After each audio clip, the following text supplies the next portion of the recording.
Hello guys, welcome back to the channel. In today's video, I'm going to show you how to get mutated food in Grow a Garden. Okay, let's get into it guys. Grow a Garden has just dropped Cooking Update Part 2, and in this update, we'll be able to get mutated food. And if you want to get it, you can cook a food with mutated ingredients. You need to submit your food with mutation.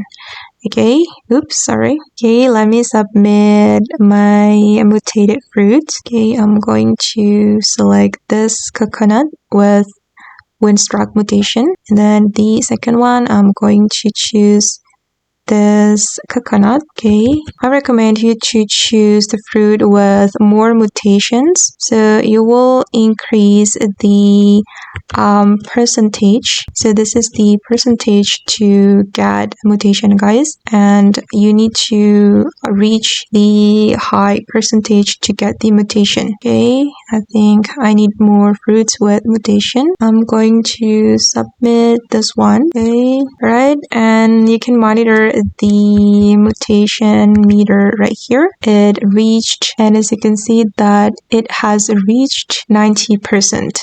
Okay, and I think I need to put one more fruit with mutation. I'm going to choose this one with a shock mutation, and I'm going to click on cook. Okay, and after we get the mutated fruit, we'll be able to give it to the rat connoisseur, and you will get a reward from him right after you submit the mutated food. And these are the possible rewards.